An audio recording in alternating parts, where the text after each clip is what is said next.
What's up, everybody? You are tuned in to the Cris Am all? podcast, episode 234, Big Energy Monday. Hope everybody's having a good day, whatever you're doing. You're at home, you're at work. We appreciate you tapping into the live stream. You're listening on the playback. We appreciate you too. Leave a comment in the comment section. We got a few things to speak on today. NBA news, of course, some boxing news. We got to talk about also some NFL stuff. Combine is coming up. Javontae Williams of the Cowboys just got an extension. We're also going to give our top five O linemen and defensive end. And I'm going to get Maul's reaction to the Bleacher's 99 greatest quarterback list. Also, we're going to talk about a little controversy that happened at an award show. So, before we do all that, Maul, how you feeling, sir? I'm feeling good, man. Feeling good, man. Can't complain. In good spirits, man. How you feeling? I'm pretty good. I can't complain myself, man. You know, just ready, get started with the show, man. Absolutely. Let's do it. All right, man. Before we kick everything off, we had unfortunate news this past weekend. Rondé Moore, wide receiver, he was with the Vikings last. He got drafted to the Arizona Cardinals, second overall or second round. Um, he tragically died this past weekend. He passed away. I don't know all the details of his passing, but I know that he did pass away. He was 25 years old, very young. Unfortunate situation. You see the outcry from the NFL community, from players to coaches to former players. This is an unfortunate situation. And, the message from all of this, man, of course, is prayers and condolences to his family, but it's also make sure your mental health is right, man. Make sure you're good, and make sure your people that you feel like are your brothers, your sisters, your mom, your dad, your family, all of that. Make sure they good, man. Don't be too prideful to just check on them, even if you may not see them in months, years, or whatever. Don't you're a phone call away, you're a text away to text your family member or your friends and just say, hey, man, I'm just seeing if you good, man. You all right? If you know what I'm saying, you need somebody to talk to, I'm here, man. Like that mental health is not nothing to play with, man. And you know, I've had unfortunate friends who's, passed away because their mental wasn't, all the way there, and they were suffering from, whatever was going on in their life. So I preach, check on your mental health for yourself and people around it that you love and care about. But prayers up to Rondell Moore's family, his close people around him, his circle, his teammates, everybody who was close to Rondell Moore. My deepest condolences and prayers to you. Nah, yeah, I second those sentiments. No, true sad story, man. Very, very sad story. You see the likes of, you see the clip of, that was going around yesterday at JJ Watt, talking to Rondell, after he was so tough on himself for, dropping the ball in practice and stuff like that. You could just tell, man, he had a lot of passion for the game. You know what I mean? He carried a lot of energy in it where, it kind of brought him down where to the point where I feel like he kind of overanalyzed, maybe him disappointing his teammates and stuff like that. And I agree with you, man, as personally as somebody, who's battled, depression and stuff like that, man. I 100% agree that you should always handle that first, man. That's the most important thing, man, because at the end of the day, your soul is better on this earth than it is passing away. I'm sure, there's a lot of loved ones, teammates, man, who are grieving. You see the likes of, Hollywood Brown, who stated that, he recently just talked to him maybe a couple hours ago, Kyle Pitts, a lot of these guys who had a lot of love for this young man, you know what I mean? And it sucked, man, that he was battling some injuries. He blew out his knee, I think a couple years ago. And then, his first year with the Minnesota Vikings, he blew out his knee again. So I'm sure it was a lot of emotion, going on with him personally. And, it's just sad, we lost another brother, to, this past weekend. And, hopefully, man, he's at peace. Hopefully, I hope he knew that, I'm sure a lot of people had love for him and care for him. And, it's not talked about enough, man, because, there's always been this whole perception that men shouldn't talk about how they personally are feeling throughout their life. And, men go through a lot of stuff, man. There's a lot of weight that's carried on our shoulders. I know, there's been like this whole perception that, we should be bigger than whatever feelings that we have going on inside. And the reality is that's not the case. You know what I'm saying? And speak to somebody, talk to a friend. If you feel like you're alone, you feel like, you're at a moment where you're at a crossroads in life where you feel like you need to take your own life, please talk to somebody, man. I don't care who it is. Talk to a stranger, talk to your best friend, talk to a counselor, talk to somebody at work. I don't care who it is, man. I think there's so many avenues of people who don't want to see this no more, man, because I think it's becoming more of a regular story. I'm sure it's becoming a point where it's like, all of us have had somebody who may have had, a battle with depression, and whether they have conquered that and whether they're still battling it, or whether they unfortunately, succumb to those demons. I just think there's a moment in time where I think people should really stand for these people, man, because it is becoming more of an epidemic as we have gone on in this world with the battles of the internet and everything else that's going on in society. So prayers out to him. It sucks that we have to start off the show in such a somber moment, but I felt it would have been very disrespectful for us not to pay homage to this young man who was a great young receiver who had a promising career. I know he was battling his injuries, but prayers out to his family. Prayers out to all his teammates, prayers out to the Minnesota Vikings organization, anybody who was involved, and prayers out to anybody who is battling depression and going through some things, man. At the end of the day, man, we're a source, we're an outlet too. Like, if you guys need to come in here and just join the show, you feel like you're depressed, man, me and Cris, we have no problem in trying to cheer somebody up and talking people off that ledge, man, because it's more important that you're here than not, man. Everybody has a long life to live, and let's enjoy it. So prayers out to him, man. Yes. Just to give him his flowers, he broke Purdue's single record, all-purpose yards, 2,215 yards in 2018. He was also he broke Purdue's single game all-purpose yards record for 303 yards in his collegiate debut. So he was a really good receiver at Purdue, and that's why he was picked in the top 100. You know what I'm saying? He was, to the second round. So, like I said, prayers and condolences to his family and everybody who was close to him. All right, man, let's get into some NBA news, man. Yeah, man. So yesterday, the great Pat Riley, he had his statue unveiled yesterday at the Lakers Celtics game. We'll get into that game here in a minute because you already know I got something to say about that. But anyways, Pat Riley, he did get his statue. Statue looked good. My question to you is, man, where would you have Pat Riley ranked as amongst your all-time great NBA head coaches of all time? He's definitely top 5. He's definitely top 5. Might be even top 3. Yeah. I make no bones about it. I think I'm drawing a blank. Phil Jackson. I feel Phil Jackson is the greatest of all time because I think he managed one of the greatest players of all time in Michael Jordan and Kobe Bryant. You know what I'm saying? And that wasn't an easy task to do. I know people take Phil, you had all these great players, but it's not easy managing great players. It's not. Especially with the temperament of those two guys who are very fierce guys who aren't scared of speaking their minds. Michael Jordan wanted the ball every time. Kobe wanted the ball every time. Even when he had Shaq, he wanted the ball every time. So it was probably hard to manage those personalities and that competitiveness, you know what I'm saying? But he was competitive himself. So, and I think he was probably the best balance for Kobe and my MJ because they were high intense and he was zen and calm and all that good stuff. So absolutely. I got Phil number 1. Number 2, I kind of want to put Greg Popovich up there too. I'm not mad at that. I want to put Greg up there because I just think what he did he had 2 eras with the Spurs where they won championships. So you still got Red Auerbach, the great Celtics head coach and stuff like that. I show respect to Red because what he did with the Celtics and all that stuff. You know what I'm saying? That can't be slept on at all. You said something. He might get one. He might get one. I don't know. Steph will get one before him, but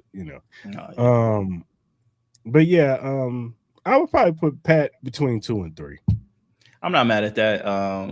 I would probably have Phil Jackson number one. I would probably have Greg Popovich number two. Uh-huh. Um, and then I think it's a conversation between him and Red Auerbach. I would probably put Red at three Yeah. because of just what he accomplished, man. He had so many titles, with a lot of greats and stuff like that. I'll probably put Pat four, like 4 or 5. I gotta really think about it. But either way, he's like one of the greatest coaches of all time. And some of the impact that he has some of the greatest teams of all time, Showtime Lakers, the stuff that he did with the Miami Heat, the stuff that he did with the New York Knicks, just he was the embodiment of he had like this mob boss, like kind of suave coolness to him, you know what I mean, that and also a grittiness to him. Like, yeah, he looked great in them suits, but he was nobody to mess around with. And I think Pat Riley's one of the greatest minds to ever grace us, as far as like in a basketball sense. I'm sure he has knowledge of other things, business and all that stuff like that, man. Just and then just to see the man, it doesn't seem like he aged, man. It seemed like he looked the same as he did like 20 years ago, man. So I think it's great, man. I think the Lakers are starting to run out of room in the front with all these statues, but it just shows the greatness of that organization and everybody, all the greatness that has come into that organization, whether it's players, coaches. It's a great testament to all that, man. So shout out to Pat Riley, man, on a successful career. He's still going as the president of the Miami Heat. So I know he's trying to get things back in the swing over there. And I'm sure he'll find a way to do that. Next up, man, my Los Angeles Lakers played the Boston Celtics yesterday. They lost 111-89. Really wasn't close. Celtics looking really good, man. I know LeBron James, he made some comments about Jaylen Brown and how he's surprised that he isn't getting talked about more in the MVP race. So my question to you is, where would you have Jaylen Brown ranked currently right now in the MVP race? Should he be 1, 2, 3? Obviously, you got the likes of Shea Gill, you got Cade Cunningham, you got Victor Wembanyama, you still got Nikola Jokic. Where would you place Jaylen Brown? I'd probably put him at 2. Yeah, I'm 2. Who will be your number 1 right now? Well, we talked about it last week. I had Cade Cunningham. Okay. Yeah, I okay. got Cade Cunningham number 1. But Okay. yeah, I got Jaylen Brown number 2 because nobody expected the Celtics to be that good without Jason Tatum. Absolutely, yeah. They didn't expect them to be at this spot right here, and here they are right now, still competing for an NBA championship. You know what I'm saying, or at least in the East to get to the Eastern Conference Final. So, and if they get Jason Tatum back, like reports are saying in March, you know what I'm saying, now they get somebody who can, take that load off of Jaylen Brown. But yeah, I got a number 2. I'm not mad at that. I think Jaylen Brown does need to get recognized more. No, I ain't gonna lie, man. This MVP battle is gonna be really, really interesting. I think Ant Edwards. I think he's coming along really strong. Obviously, Nikola Jokic, he's getting back from injury, so we got to wait on him. Obviously, Shea's gonna come back, I think, like next week, so he still has the opportunity to win the MVP. It's gonna come down to the wire, but I would say currently the 2 favorites I would think we're currently right now have to be Cade and Jaylen Brown currently right now. Coming from an East that everybody said that was gonna be pretty weak, man. We got 2 MVP finalists, man. And obviously injuries do have a part to play in some of that, as far as like some of the conversation. But I think both of these gentlemen are well deserved. I think Jaylen Brown cooked this all day yesterday, and my Lakers are in serious trouble. Last but not least, KD. He's confirmed that he is not out of the potential running of playing for the U.S. Olympic team. He made some comments talking about that. LeBron James was the only one that kind of stated that. He wasn't going to play. KD says that him and Steph could still potentially play. But my question to you is, do you think KD and Steph should just let the young guys have their moment and have the opportunity to represent the U.S., or do you think that KD and Steph should if they want to have another go at it, go do it in 28? Let the young boys have this one. Y'all got y'all shine last year for the last Olympics. Like, y'all had y'all to find them on. Steph Curry balled out. He was the reason why they won that, that last finals game, or the last few games. LeBron James had his moments too. KD had his moments too. That was y'all defining moment together as the last dance. Let these young bulls have this run. It's time for them. I want to see Anthony Edwards and some of these other young guys get in here and maybe Cooper Flag, you know what I'm saying, represent USA and try to bring a gold medal back home. So yeah, let the young bulls have it, man. No, I agree with you. Obviously, like it's going to be hard to say no to a Kevin Durant and Steph Curry. Yeah, of course. Like obviously, if they still want to play, like I wouldn't mind it. Obviously, it would be kind of hard to feature anybody else because everybody would still hold those guys to high regards, which is well deserved. Those guys are first ballot Hall of Famers. But I tend to see. I want to be on the side with you because I just think that I think the young guys are ready. I think you got the likes of Edwards and Cade, who I think will be the leaders of this new generation, along with Cooper Flag. You got Jalen Duren. You also got some younger guys in the Thompson brothers. You got a whole slew of young guys that Con Kneppel. Like there's a whole bunch of guys I think that can fill in and do right by the U.S. So if they do come back, hopefully it's more of like Tyrese Halliburton, Jason Tatum, Jaylen Brown. We still got a whole Jalen Brunson. Like I could go on and on. Like I just think that if they're gonna play, maybe it's like in a more of like just in the back end role. Like that they have their moments and stuff like that. And they know they're gonna retire, so it's kind of like their send off thing. I kind of thought like the last Olympics was that. That's the kind of feel about that, especially the impact that all three of those gentlemen had. LeBron, Steph, KD. I think they all had their moments that got us that gold in a great tournament a couple years ago. So, but yeah, I tend to be on the side with you. I think it's time to give these young guys an opportunity to showcase that I think they can lead the U.S. and that's going to be a real tough competition because obviously Wemby, he's got to be scared of him, got to be scared of Jokic and Alperen Sengun and all those guys. And I think the teams in Africa are getting better as well. But I think they're ready. I think they're ready to shine. I think Edwards and Cade are the great leaders. And then obviously you got the young guys in Cooper Flag. And we also got some young guys coming in this draft that could potentially maybe have a chance to make this team. And Devonta, Caleb Wilson, Boozer, some of those other younger guys. So I think it's time. Yeah, I agree. And that's it. That's all I got for NBA. That's all? Okay. Yeah. All right, man. Let me do this real quick.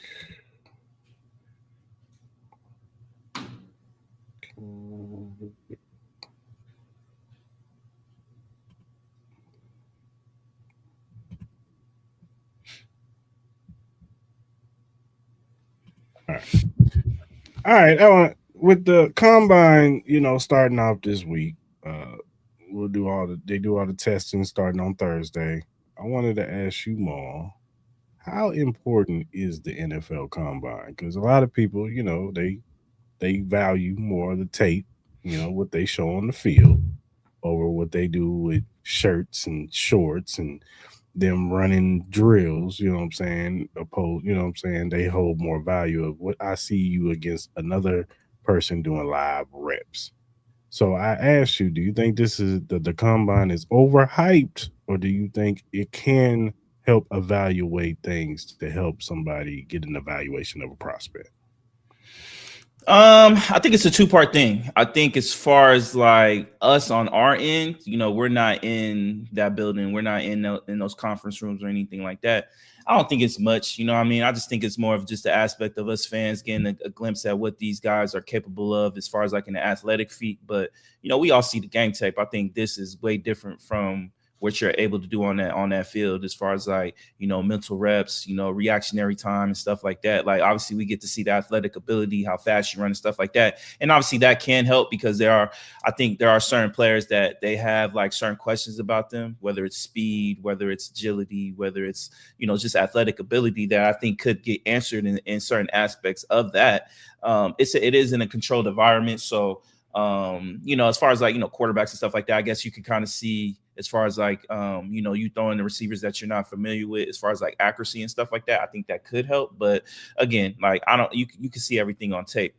Now, on the other end, now if you're there as a GM and all that, I think it's very important because you actually get, these could be some of your first opportunities to have a good chunk amount of time where you get to talk to some of these young guys and kind of feel their personality, kind of get a load of how much they love ball, how much they know the game, how much time they put in the game as far as like in the playbook and stuff like that. I think that could be very, very important, and you can kind of get the gist of whether that young player is fitting in your system as far as like the mindset and the characteristics that you want, for your team. So I think that could be very, very important. I think it's kind of like, split in both ways. I think there are certain important aspects to it, but then I think there are certain things that are just for the glorified, throwing players out there for the entertainment sake of it, because people want to see football all year round. So this is just another moment of that. But for those GMs and all of them to get and know those young guys, I think it's very important.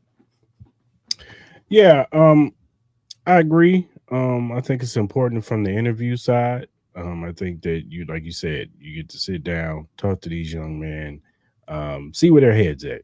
You know what I'm saying? See if they love football. You know what I'm saying? Or are they just doing this? You know what I'm saying? Because they're good at it. Because sometimes that's what happened. We talked about that with Darren Peterson, on Wednesday. That are you just really good at basketball and you just do it because of that, or do you love the game to a point where you're gonna put your all into it? If I draft you, are you gonna give your all to this franchise? You know what I'm saying? Are you gonna put 110%, not just on the field but off the field, the community? Are you going to put in film study and practice and all that good stuff, to where you show a commitment to our organization if we draft you? You know what I'm saying? Yeah, all these numbers look good and stuff. Yeah, you run a 4.3 or 4.4, whatever, and you did good in the cone drills and all that stuff. You caught every ball, whatever. You made some good throws or whatever. But do you have it in between here? And do you have it right here? So if I draft you, you know what I'm saying, is this a good pick? So I do think that that's where the value is. I do think it's value for certain prospects if people are not sure if their speed is really real. Like, all right, we're gonna see if this dude's really fast, because we've seen wide receivers, we've seen corners, we've seen running backs drop in the draft because people thought, oh, he's gonna run like a 4.4, and then he runs a 4.6, and it's like, ugh. I would like you to at least run a 4.4. Um, so it can hurt somebody like that. Or we've seen defensive ends that may not, shown a lot on tape, but damn, he ran a 4.5.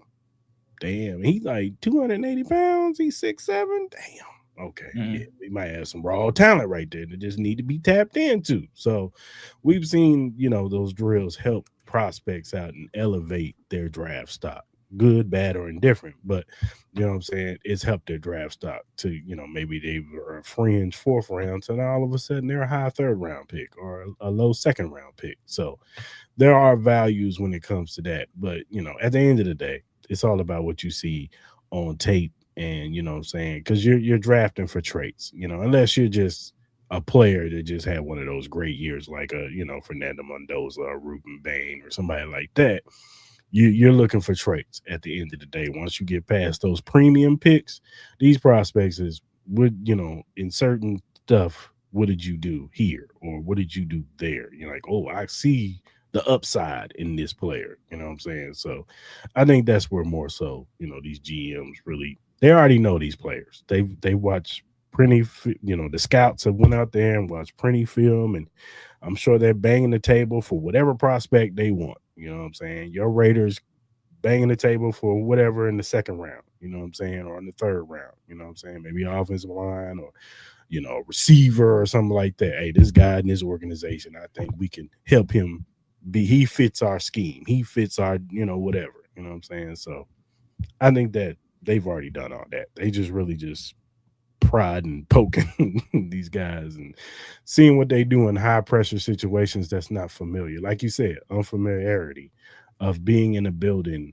that you're not familiar with, around people you're not familiar with. How are you interacting with the other guys in your group? You know what I'm saying? Are you an asshole? Like you looking at everybody looking down on them, or are you cool? Like you still confident, but you like, hey man, everybody, good luck to all y'all. You know what I'm saying? Because at the end of the day, we all trying to eat. You know what I'm saying? So Yeah, I also think that the combine's really good for is free agency. I think it's more important Yeah. for the free agency part because this is the opportunity where you get this is the time where all the agents are there. If you got a player that's there, you're there. You know what I mean? So the likes of figuring out whether Myles Garrett could potentially get traded, Max Mhm. Crosby, free agency signings like Travis Etienne, Brees Hall, all those kind of rumors. It kind of this is the time where a lot of that stuff starts getting solidified, whether it's going to happen or not. You know what I mean? Or at least start the engine heading in that right direction. So I think that's probably.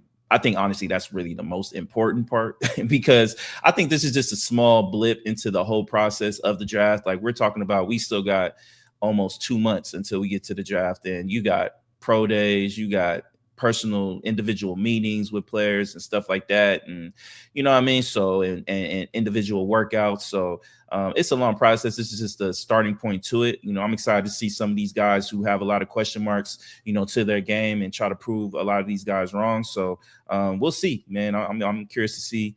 Obviously, I'm sure the big guys aren't going to do a lot of stuff like run the 40s or throw the ball and stuff like that. But, there are some, especially in the quarterback situation. Obviously, I think Fernando Mendoza is the only solidified one. I think he came out and said he's not throwing in the combine. Mhm. But, I think Ty Simpson is going to throw, all Yes. those guys, I think Nussmeier and all those guys. So it's going to be interesting to see how they perform, who can be that guy. Because I still think there's going to be at least one quarterback that could potentially get in the first round. I know there's been a lot of mock drafts that don't have that, or some that have like Ty Simpson.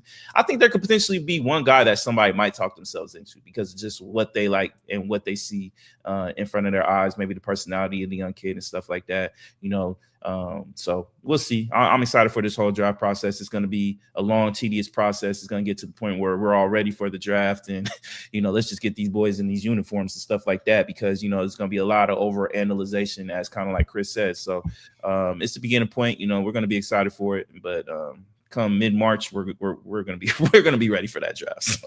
Yeah, for sure. For sure. All right, man. Let's get into some boxing, man. Mm-hmm. A lot of news coming out. There was a few fights this weekend. First off, let's just tackle the Mayweather thing. Mayweather is supposed to be fighting Mike Tyson in the Congos as an exhibition fight. Nobody wants to see that. I don't want to see that. I know Maul doesn't want I to want see to it. see the atmosphere of it though, because it Yeah. reminds me of the thrilling. I wouldn't mind. Sorry to cut you off. I wish that maybe a big time boxing fight would happen in Africa because it would bring back the nostalgia of like the thriller. All some of them old boxing fights. Obviously, you had the thriller in Manila. You know what I mean? Also, obviously that's not Africa, but you get the same sentiments of that. You know what I mean? Just it would be dope. It would be dope. But yeah, am I looking forward to watching this fight? No, I'm not. I'm not looking forward to watching this fight. Um, but there is news that he is coming out of retirement after this fight, and I don't know if he's looking at September as a spot. We all know the Mayweather likes to go fight on Mexican Independence Day. He do. I Um, think it's gonna be that. I think it's gonna um, be that. and people are speculating, that he might be broke. Uh, He ain't helping them allegations. That's all I'm saying. and He ain't helping them and allegations. this is alleged. Mayweather, don't come after us. I don't think you broke, brother. I think you got more money than me and Maul put together. Yeah, So nah, ain't nobody saying nothing. Nobody saying nothing, dog. I ain't saying nothing. I'm just saying he ain't helping his allegations. That's all I'm saying. you can live your life and our life at the same damn time. Absolutely. So, So, so, uh, uh, no, but no, go ahead. Go ahead. Go ahead. no, but he is suing Showtime, and I think his name's Steven Espinosa, who was the head of Showtime. He's suing them over $340 million that he claimed he didn't get paid for. I forgot what fight it was. It might have been a Conor McGregor fight. Um, but he is coming out of retirement, and so comes the questions of what is realistic for a 48-year-old Floyd Mayweather to fight, because he's not going to fight one of these young boys. And I if he don't wants, know. I don't and if know. he, I don't know. and if he wants to make big money, he's probably gonna either have to fight Pacquiao again. He's gonna have to fight maybe Canelo again, or he's gonna have to fight the miscellaneous. I don't think he's gonna fight Bud. Because I think that would be the only person that Bud possibly would come out of retirement for. But Oh, I don't know. Bud would 100% come out for that fight. But I He don't will know if he. 100% come. But He'll take the the L as only far as like the all only the the only conversation. thing about that one is would Bud go back down to 147 to fight him? I think he would. I think he would. It'll be tough for him to get back down there, but I think he would though, or maybe do the catch weight, maybe go maybe at least 154 or something like that. He would have. Um, Maybe they do what he did with Canelo and go at 154. yeah, I think it'll be something like that. If anybody could do it, it would be Bud. I don't know, man. I said I ain't gonna talk about the allegations, but at the end of the day, people are going to get excited about Mayweather, regardless of how you feel, how old he is, and stuff like that. I think he still has treated his body like a temple. Like he still don't drink. You know, you see him post workout videos all the time. He still looks in great shape. So I don't know what my realistic expectation is. Obviously, I do believe that I think the Manny Pacquiao fight will be the first fight. I think that's what's going to be. Me personally, does Pacquiao have a fight coming up or not? Does he have anything signed? Well, So honestly, because they were talking about him and Rolly, but yeah, I don't know. I just think this is opening the door for that. I think this opens the door for a super fight with maybe Canelo. Maybe that could be potentially one of the last fights that Canelo have. I think Canelo will take it because, I think Canelo will be motivated because he knows he's not going to get Terrence Crawford, and the only lick back he potentially could get would be against Mayweather. Now, the conversation is what would that weight be? I think Canelo's been consistently at 168 for a very long time. Would he consider going back down to 154? I do not know. I don't think he would. I don't think he would. But again, this is Mayweather. The paper would be great. It would be grand, especially let's say Mayweather comes out, he fights Pacquiao, whoever the case may be, but Thurman, whoever the case, I don't know. And he dominates and he looks good. And he looks like the Mayweather we've seen when he retired. Obviously we're not expecting a great offensive game, but he gives us a great defensive performance. He outboxes him. He still looks like Mayweather. He still, he can still sell a fight. Like that has not been gone from, anything of him. So, and we all know when it's a Mayweather fight, Vegas is going to be popping. Like the excitement is going to be there. So, and he's going to sell that stuff. So, I don't know, man. I'm low-key kind of excited about that, man. I'm low-key. I ain't gonna lie. Because no matter how you feel about how old he is, it's gonna be a story. It's gonna be something that you're gonna watch. You're not gonna be interested in this Tyson fight because we know it's a glorified exhibition match and ain't nothing really gonna happen. But when it becomes a real fight, when it's Manny Pacquiao, when it's Canelo, when it's let's say somebody else, you're gonna be invested into it because is Mayweather gonna finally take that first L? How does he look? Is he still dominant? We know he's going to sell the fight. We know Vegas is going to be popping, and the excitement is going to be there. So I'm not mad at Mayweather. He wants to risk his 48-0. What is he? 48, 49-0? 50-0. Oh, 50-0. My bad. 50-0. I'm all for it. And will I watch it? 100%. I absolutely will. Will everybody watch it? 100%. Do you think he would fight somebody like Devin Haney? Devin Haney. I think it all depends on how he feels and looks in that first fight when he comes back. Because I think Devin Haney would definitely do it for the money. I think there's a lot of cats that would do it. I think there's a lot of cats that would do that fight. A lot of cats would do that fight. I think Devin Haney would do it. I personally think Canelo would do that. I think Canelo would do that. And I think if he has to come down a little bit, I think he would. I think he would strongly consider that because that was probably minus the Crawford fight. That was probably the most embarrassing he's looked. And that was in younger Canelo days. So, I don't know. I think we all know this Mayweather Tyson fight is kind of like him getting back in the ring, getting his win back a little bit. Like I think he'll play around in there.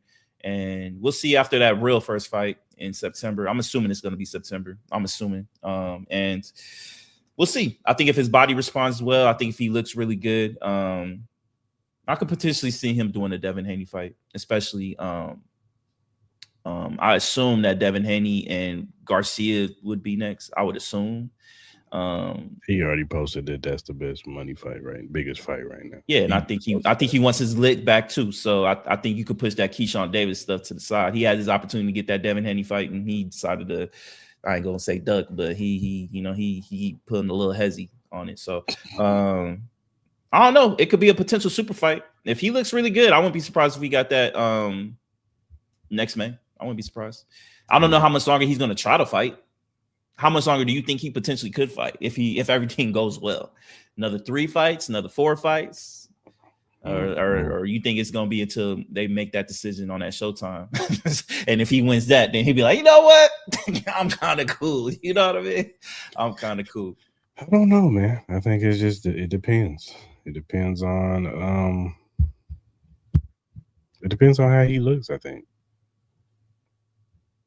Because even if he looks like, I know, like we said, this Mike Tyson fight, even if he looks like kind of gassed out in this fight, people are going to be like, Like, I'm not going to really hold too much on this fight. Like, you know what I mean? Like, nah, I ain't.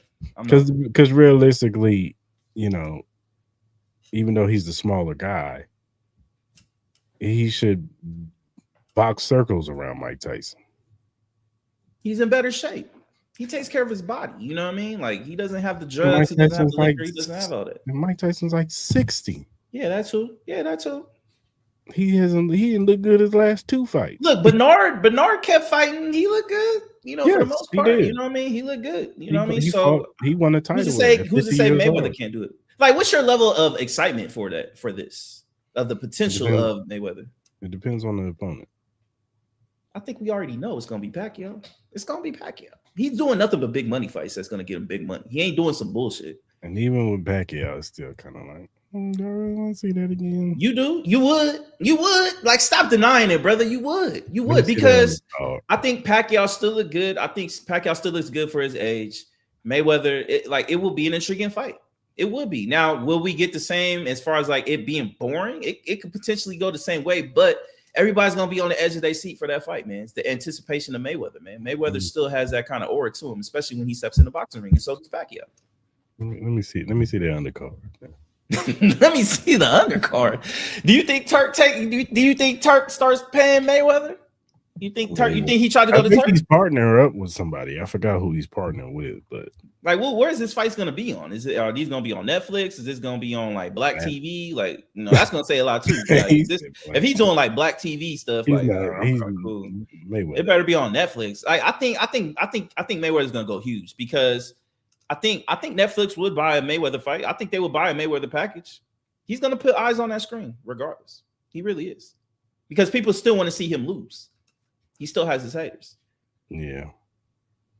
And then let's say we get the super mega fight with Canelo. Like, how much do you think that gate would be? Too much damn money. You think that's at Allegiant? I don't know about Allegiant. You don't know?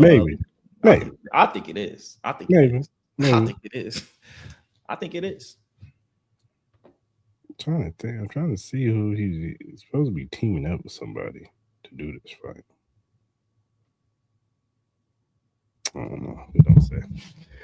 But hey, man, shout out to Mayweather. You know, you think like Terrence and Shakur get in his corner and support him and stuff like that? You think, or do you think they could potentially be like, you know, maybe he might start calling out TC? Not Shakur. He ain't fighting Shakur. No, I'm saying maybe TC. I don't think he should fight TC. I think TC wins that fight. I think TC. I don't think he fights him either. Even though people, you know. People act like Terrence Crawford, like the young dude. He's really not that young. So what if he gets froggy? And be like, 40. What if he gets froggy and calls out Boots? I don't know about that one, Mayweather. What if he does? I'm just throwing it out there. I'm trying to have some imagination to this. I'm trying to have some imagination. Go fight Ortiz, man. I mean, if you want to get your money up, go fight Mayweather. But I want to see you fight Ortiz. I think Boots will be open to that because that'll be his biggest payday. Come on, let's be clear. Ain't nobody turning that fight down.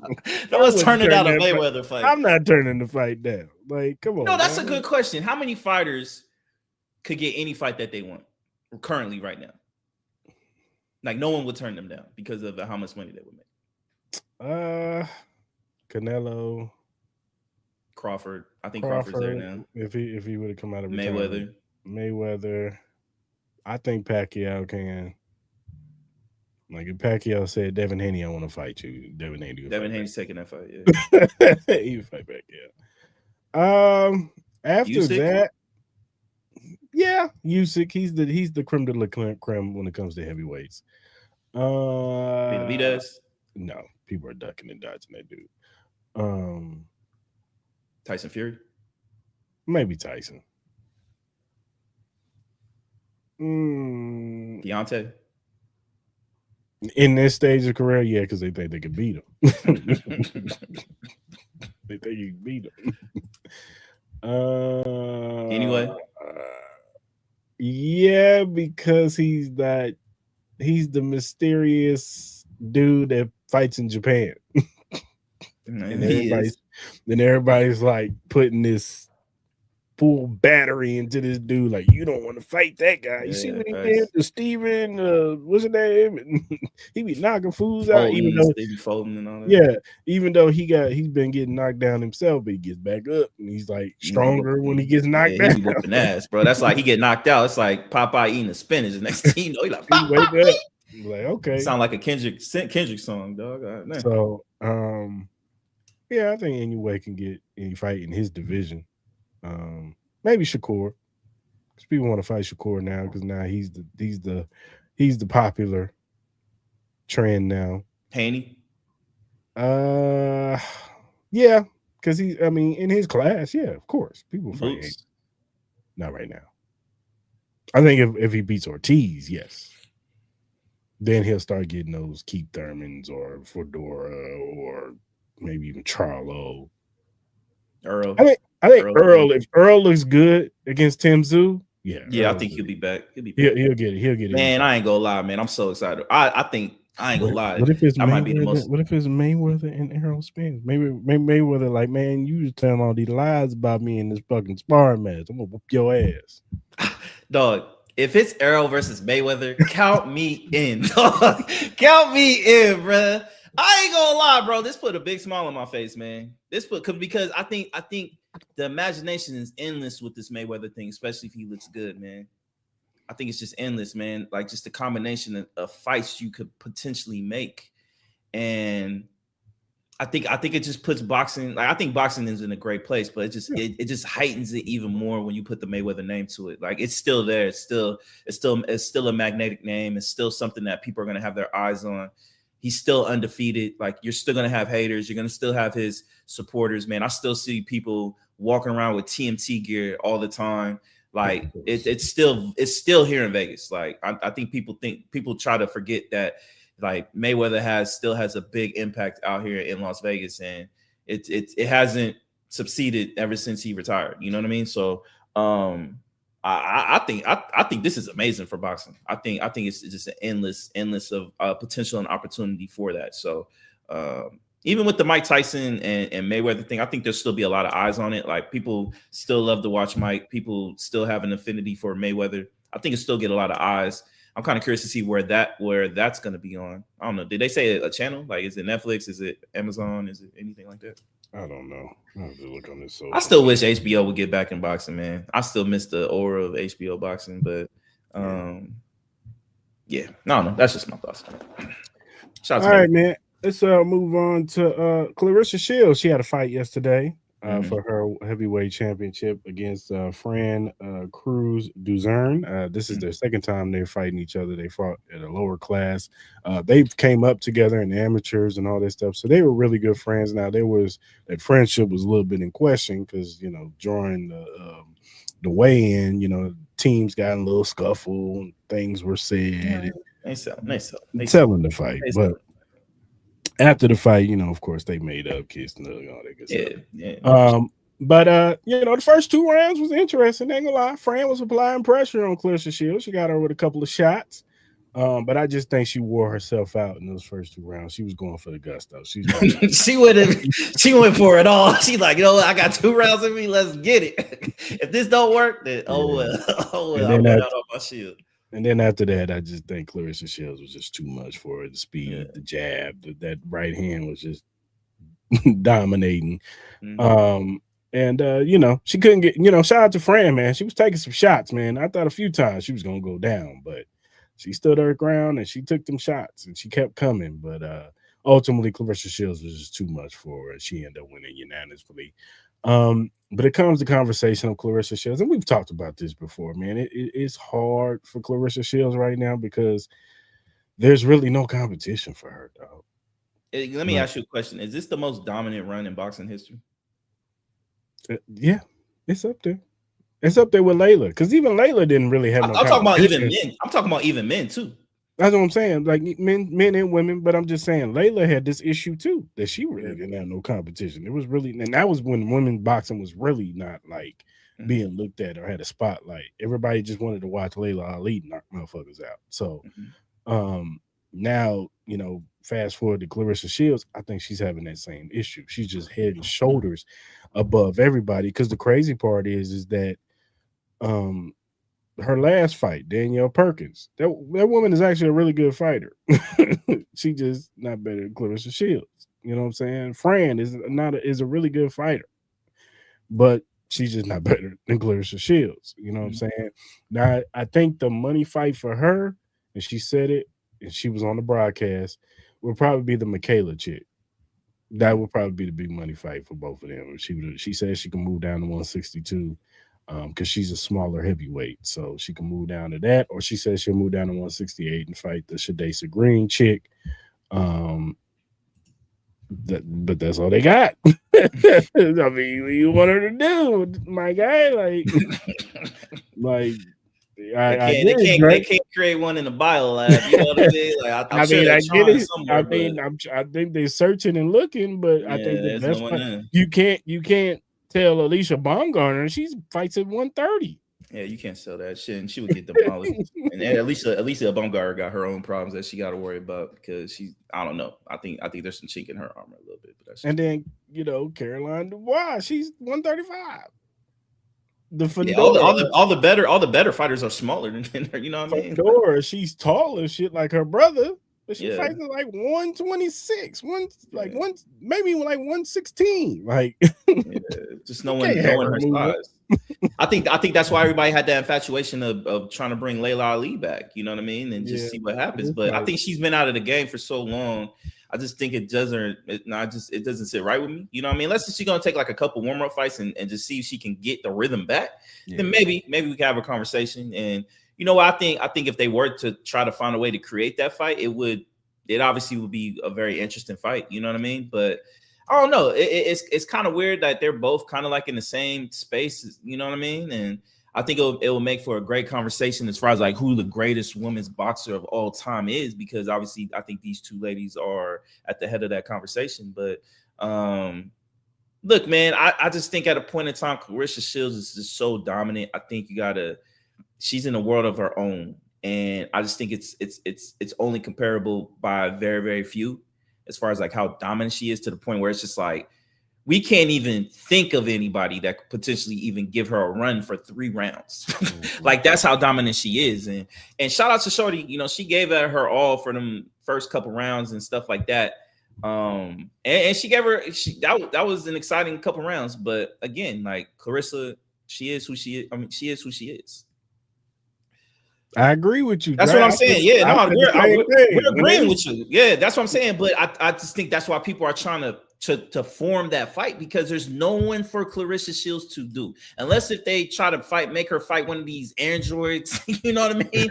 That might be the only way. But at the end of the day, you know what? Unless she wants to get froggy and kind of want to tempt like the discussion and maybe put her in with men, I don't know. You want to see that, but but honestly, like, and I'm just saying that as a joke. But reality is, it's like who else can she fight? Who else can she fight?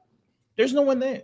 There's no one really there, unless like she's not going to go down in weight. There's no one that can come up to her weight that would give her any problems. Again, unless if there's like some Amazonian woman that we haven't seen. I think the only thing was, Claressa, try UFC. We already know what's up. Try mixed martial arts. I don't know. See what happens.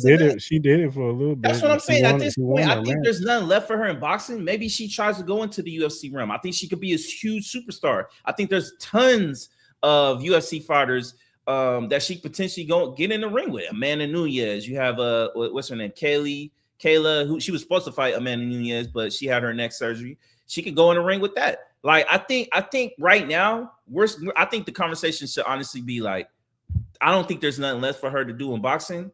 Go see, and you still want to fight? Go see what's up in the UFC. Dana White will sign you today. And start gearing up for that. I think that's what she should honestly do. I don't think she wants to do that. I think she said it before. She don't want to do it. Then what else is there for you to do? There's nothing for you to do. Because I'm gonna be honest with you, it's gonna get to the point in time where it's just like no one really wants to watch the fight because we already know what's up. You know what's up? Like, what is there to sell? What is there to sell? Like, people will still support her because she is Claressa Shields and she has a big fan base and stuff like that. But it's gonna turn into like 18,000 came out for her last night. Shout out to that. I think that's amazing. But like, what else can she do? Unless if there's a fighter that we don't know about that's just being made in a bio lab somewhere and they're gonna break her out one day. Yeah, like I said, I haven't really watched the Shadesha kid lady, but they said she's really good. I've watched Michaela Mayer fight before. She's all right too. So I guess those are the two fights they would have to make. I probably Michaela Mayer will get dogged. Like, what are we talking about? I agree. Now, shout out to her. I think she's an amazing boxer, but this it's just different. I'd rather probably see the Shadesha chick because she did beat Savannah Marshall. So you know what I'm saying. So I give her props. At this point, might as well. Let's see. So I think that's the route they go. I think they'll go. She was more adamant about Shadesha because she was like, "Is she in the building? Where's she at?" You know what I'm saying. So that's probably the next fight for her. So shout out to Claressa Shields though, man, on a great run, man. And then of course we had the Ryan Garcia card versus Mario Barros. I didn't get to see all of Frank Martin fight. I caught it right at the like 9th round. From what I saw and what I heard, that was a really good fight. And I think the young man that he was fighting, Albright, I think his name is.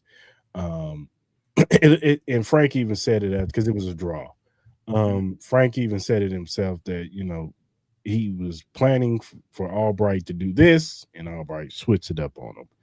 And then even in that 12th round, he caught Frank on the chin, and Frank looked like he was about to go down. He was holding on to dear life, and then it looked like Albright was a little tired himself because his mouthpiece kept falling out. If his mouthpiece doesn't fall out the few times that it fell out, he would have got Frank up out of there. So I think they run that fight back. You know what I'm saying? Shout out to Frank Martin. He's moving up to 140. He had the impressive first fight at 140 would not do that. But this one, he's seeing the when you raise the competition, you're gonna run into, better skills. So it was, from what I saw, it looked like it was a good fight, you know what I'm saying? So it looks like they're gonna run it back, and Frank Martin just gonna have to go back into the game tapes and fix some things.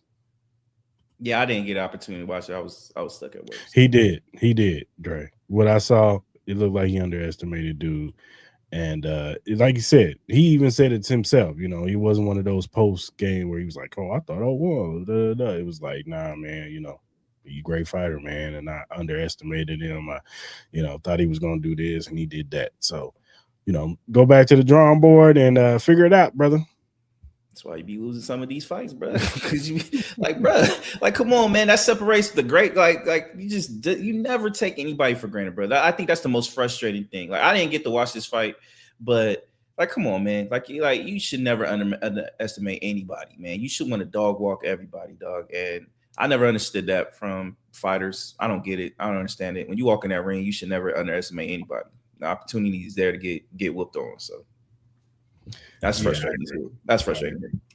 And then you had Gary Antoine Russell versus Andy Hiroku, I think his name is. It was a pretty solid fight. The Andy Hiroku guy, he's really good. He has the jab. He has that left straight right, the straight left that he always throws after the jab. I don't know about this scorecard though. What was the scorecard? It was 117-110 for Gary Russell. I thought the fight was a little bit closer than that. And I thought dude won a few more rounds than what. Now, I do think that at the end, I agree.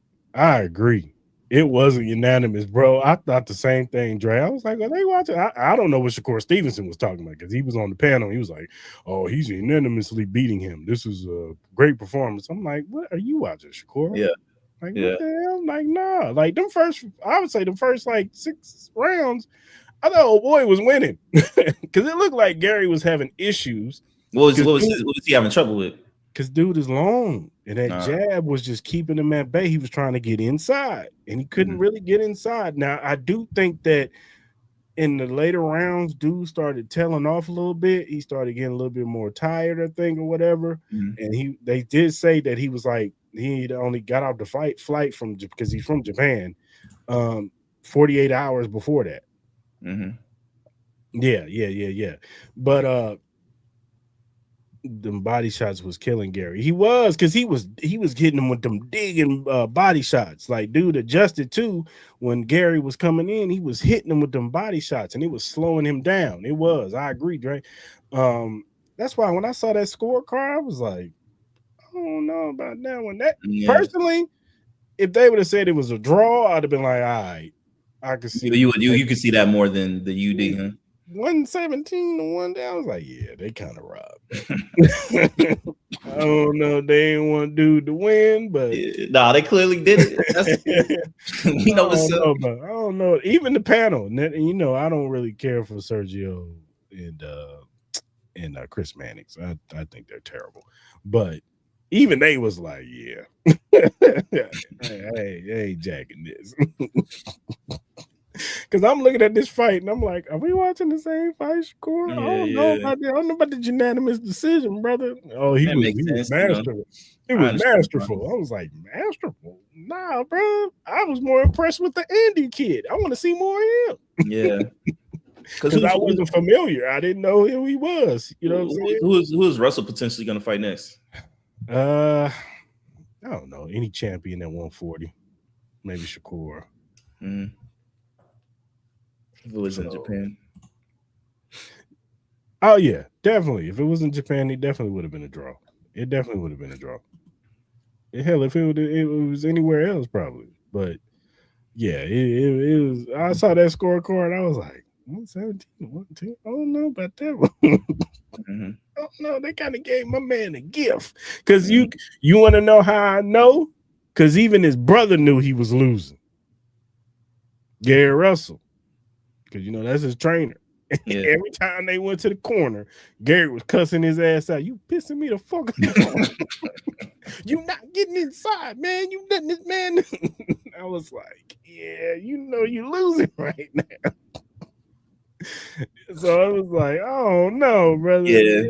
I think a lot of the fact is you can really tell the corner if that fighter, if they believe if their fighter is winning or not. So Yeah, I can see that too, Dre. I can see that. Him and Keyshawn. I can see that. If not, I could see him unifying with one of the other 140 pounders in that class. I think it was Xander Sayas is one of the champions oh over yeah. there. Mm-hmm. So maybe he fights him.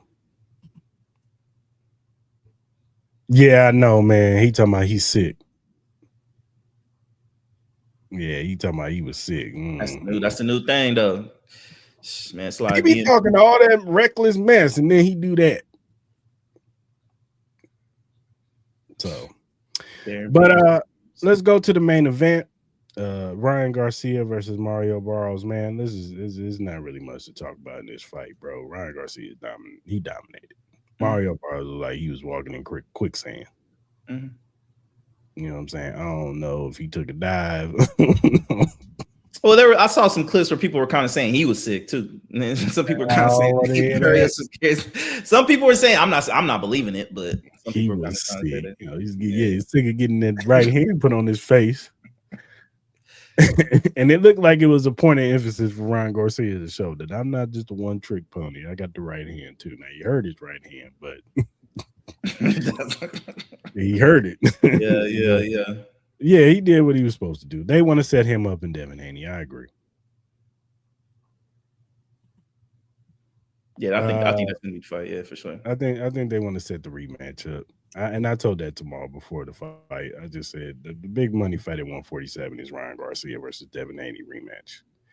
And let's just see how it goes now that both of them are going to be at the same weight class and both of them are champions. So It'll be in September. In September. Yeah, I can see September, November type fight. So definitely going to be the big fight. But shout out to Ryan Garcia. He handled business. He looked the best he's looked in a long time. And which makes the Rolly defeat that much more embarrassing because if this guy showed up against Rolly, he'd beat the shit out of Rolly. No, facts. That's just my opinion. No, I agree. No, I agree. You know how we feel about Rolly. But shout out to Rolly. You know what I'm saying? But no, definitely Ryan Garcia versus Devin Haney would probably be the next thing. I don't want to see him in Shakur. Not right now. I don't want to see it. Who, Haney? Yeah. No. Oh, Garcia? Nah. Yeah. I don't want to nah, don't do that. He has a better. Yeah, I think he has a better shot at Haney than he ever will with Shakur. He called him out. Look, my brother, Shakur, you got belts in 135, 140. You concentrate on that shit. Facts. Been calling out Devin to fight. Yeah, but he quickly ducked that in the interview. He was like, "Yeah, I don't know now." Like, so I think it's gonna be Devin and Ryan Garcia. That's where the money is, bro. They gotta go. They gonna go where the money's at and where it's gonna sell tickets. And they can sell the rematch. Did you see this? What? Javontae Davis coach Calvin Ford says that he will be returning to boxing with a big fight. Says, I can't wait. It's being promoted right under y'all nose. Y'all don't even see it. It's Floyd Mayweather. You think it's Mayweather? You think it's Mayweather Tank Davis? That's what you think? That's what you think? Why do you think that? He got to recoup that money he didn't get from Jake Paul, dog. he blew that. You think Mayweather is going to take that fight right off the bat? Hell yeah. Yeah? What do you think about that? It might be him and Shakur. I don't know. It might be. He need to go holler at Lamont. That's what he need to do. See, you right. See, Dre, you see the vision. You see the vision. Nah, Tank, we all do. Tank got to be back in that ring, bro. We know he got to be back in that ring, bro. He missed on a big payday with that Jake Paul. It would make sense. I can see Netflix being like, Mayweather. Yeah, I don't know. I wonder who it is. I don't know. I can't see Mayweather though. I can't see. Yeah, Mayweather I know. Fight. Dre, who you think Mayweather should fight next? Who you think he gonna fight out of retirement after this bullshit ass Mike Tyson? Pacquiao. I think it's Pacquiao. I think it's Pacquiao. I think it's been too much noise. I think it's Pacquiao. Tank. Who could it be? It should be Lamont Roach. It should be Lamont Roach. It should be Lamont Roach. Should be. Tank. I'm rooting for Errol. I'm rooting for Errol so hard, man. I'm rooting for Errol so hard to win his next fight. I think he beats the hell out of Timzu. Yeah, me too. And I think. What do you think after that? You think it's Charlo or do you think something else? That's the money right there. They already talking shit to each other. You might as well set up. Yeah. Got Dallas, Texas versus Houston, Texas. Oh yeah. Put that at Cowboy Stadium. That thing going up. That thing going up. Oh me. So yeah. I think this could be a great year for boxing. I really do. I think the potential is there. I think we can have like another great year. This year going into 2027 too, you know. I think the next 3 years could be really amazing. Honestly. You got youth, you got some of the top dogs back. So and I'm still sticking to our theory about Benavidez. Oh, heavyweight? Oh yeah. If he beats Zordo. Oh yeah. No, I agree with you. I was saying. I'm just saying. Thurman and Arrow. Yeah, I don't know about that. It depends on how he looks against Fedor. I don't want to see Thurman. I'm cool. If Thurman gets his ass whooped against Fedor, you might as well get. But if you go out there and sleep Fedor, or you hurt him or beat him, I lost all the traction that wanted to see a Thurman fight. I ain't got the stomach for it. Thurman was a good fighter. It's just no, I'm not saying he wasn't. I just don't have it. It happened in the Pacquiao fight. He was beating Pacquiao. And then Pacquiao hit him in that gut. He got on that nice quick. I don't know what it is with me and Thurman. I don't know. I don't know. I've never. I the way he be talking. He got that lift. I want the best fight in the world. I just don't even have. The inactivity. I don't know. I don't even have the urge to even watch the Fedor fight. But yeah, that's what I say. He fights Fedor, so he looked good in his last fight. Is that March? Yeah, March. Yeah, March. I think that's the next fight. Yeah. All right, man. We're gonna take a quick commercial break and we'll be right back. Introduce yourself to Magnet, the ultimate sports drink. Are you ready to take your performance to the next level? Do you want a sports drink that eliminates the muscle cramps and fatigue when working out or training? Meet Magnet, the sports drink designed for athletes who refuse to settle for mediocrity. Its power-packed electrolytes and rehydrates and restores balance with their scientifically formulated blend with magnesium that fights fatigue and boosts endurance. It has natural ingredients made with real fruit extracts and no artificial colors or flavors because your body deserves the best. It has delicious flavors like mixed fruit and watermelon that keep you revitalized and ready for action. It will boost your performance with essential vitamins and minerals. Magnet fuels your workouts, helping you crush your goals. Join the Magnet movement whether you're training, competing, or simply staying active. Magnet is your go-to refreshment for peak performance. You can order it now on our direct link at drinkmagnet.com. Also, use promo code Cris and Mall to get $5 off your purchase. So don't wait. Again, that promo code is Cris and Mall to get $5 off your purchase. Get Magnet, push your limits, fuel your passion. Shout out to Maddening Sports Drink. Oh, snap. I don't know if this is true. Well, It said Top Rank and ESPN are in talks to renew their partnership. Paul Bear. All right, man. Let's do our best NFL offensive line and defensive ends.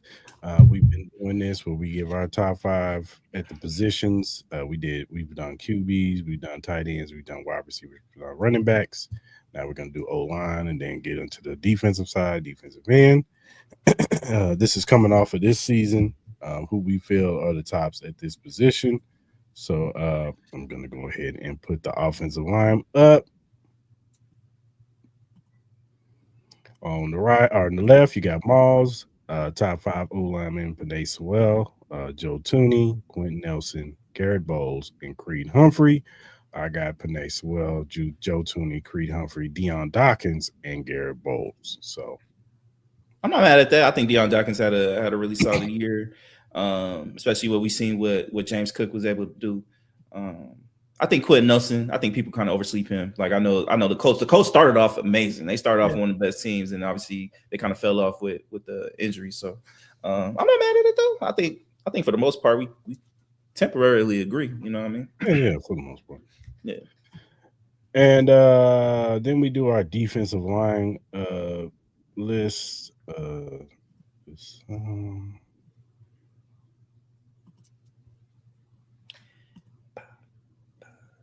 Man, pretty much Block and Steph, we got the same people, just different spots. You know, I got Myles Garrett, Will Anderson 2, Max Crosby 3, Brian Burns 4, and Danielle Hunter 5. You got, ours are just flip flop with Max Crosby and Will Anderson.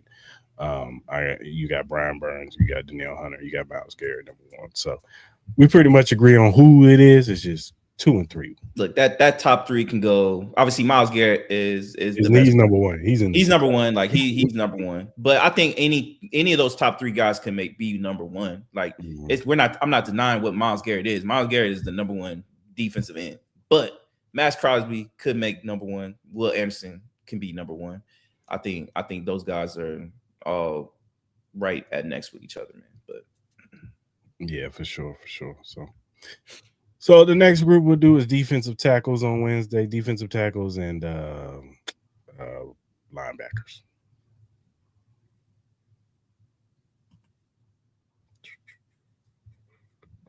All right, man, it's time for our Bet US Surefire picks.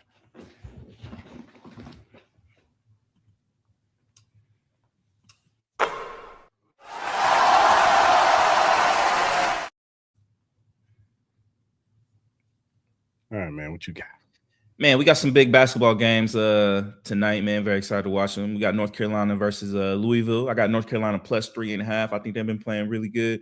Coming off that win against Syracuse. I know Louisville, they've been playing pretty good all year. You know what I mean? They got the young sensation, Mikael Brown Jr. But I gotta take my Tar Heels plus 3.5. I'm gonna take Houston -2 against Kansas. Another big game that's happening tonight. I know Kansas coming off that disappointing loss. I think it was to Cincinnati. I think they lost by like 16 points or something like that at home. And I know Houston, I know they've been playing a lot of top-ranked teams, and I think they lost 2 already. Obviously, they're coming off the loss to Arizona in a tough game. But I think Houston's going to get a bounce back. And I think they beat Kansas. I'll take the -2. And then obviously we got the big NBA game tonight. We got the Pistons versus the Spurs. I'm gonna take the Pistons -1 against Victor Wembanyama, man. I'm loving what I'm seeing from Detroit and Cade. I think Cade has another great showing. I think the Pistons win. And yeah, I'm gonna take a -1. Yeah, I got North Carolina +3 over Louisville. I'm gonna take that. I'm taking Kansas +2 over Houston. I don't see them losing in Allen Fieldhouse. Man, Darren Peterson about to check out after. He checking out. Yeah. Dre Rock Shot. Yeah, man. I don't even know if bro gonna play. He might warm up and be like, nah, DMP Peterson showing up. DMP Peterson. I think he plays tonight, man. I think he plays. DMP. How many you think we get? Think we get second half? You think we get second half Peterson? He played second half last time. That nigga got the edge with us. He played in the second half. They got the edge. Boy about to hit a 3. Might be like, see, it don't even matter if I play in the second half.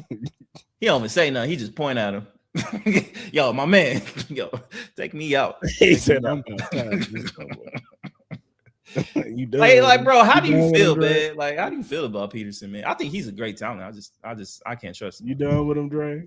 You saw what Jay Billis said. Jay Billis thinks he's getting vilified for no reason. I don't know how you can't question his character as far as like if you love the game or not. I think he even came out and says he loves to play ball, but what you doing, don't portray that. Like, I get it, you have a hamstring injury. I respect, I get it, but you know, it gets to the point where you're checking yourself out in the middle of the game and you don't want to come back in. It's you're in the layup line and you got the BGs and you don't want to play a game. I'm like, what are we on, bro? Like, what are we on, bro? Like, it's either you got a bad injury you either got a bad injury problem that should be taken into strong consideration, which ain't a good look, or you just have a problem with, you know, you don't want to play college basketball. Yeah, I mean, if that's the case, sit out. You wasting everybody's time. Just sit out.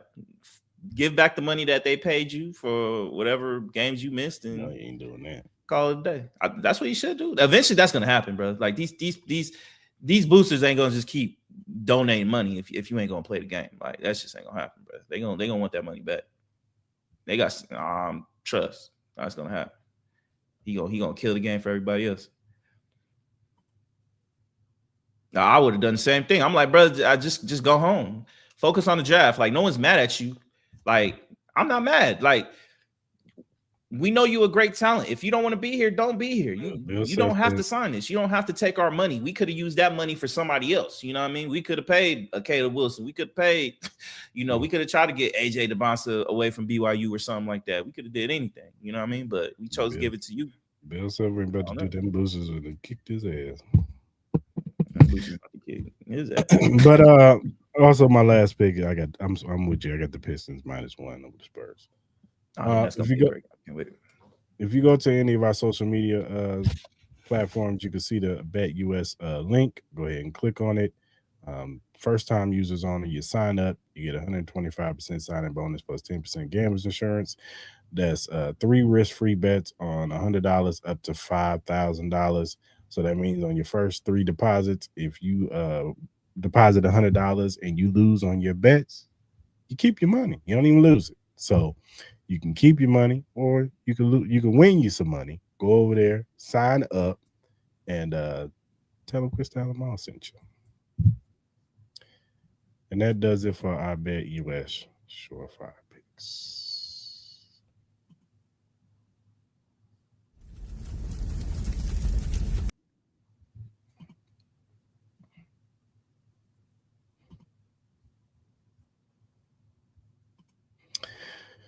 All right, the Cowboys, they have gave Javontae Williams, running back, a new deal, an extension for 3 years. I don't know the particulars, but I know he got $16 million guaranteed. I just wanted to ask you, do you think this was the right move for the Cowboys? And what do you think this does for the running back market this season? I think Javontae Williams deserved a new deal. I don't think it was like groundbreaking deal or anything like that. I think it was just deserved. Shout out to him, especially him coming off that brutal knee injury that he had with the Denver Broncos, and we didn't know if he was able to stabilize his career again, because we all know how they be treating running backs and stuff like that. So shout out to him, man. He had an amazing year. Um, what this does for the running back market, I don't know. I don't think it really does anything to that. It's not like it changes the pay scale for him or anything like that. Obviously, you have bigger names out there like Brees Hall and Travis Etienne and certain situations like that. We could potentially see some big trades. Whether it's maybe you could see a David Montgomery getting moved or something like that. I don't know. You got your boy Isaiah Pacheco and all that stuff like that. So there is room for growth in the running back league. Honestly, to me, it's more about George Pickens. Like, you know what I mean? Because I know George Pickens wants that deal, and obviously his deal is going to be a lot more grand than what Javontae Williams got. So he's going to look at that like, all right, you gave Williams his deal, cool. Now pay me. He's going to feel like I had a bigger impact than what Javontae Williams had. No disrespect to him. But I was one of the main causes why this offense was, trending to be one of the best in the league. So pay my money, and if not, my temperament, my mindset. I'm willing to go.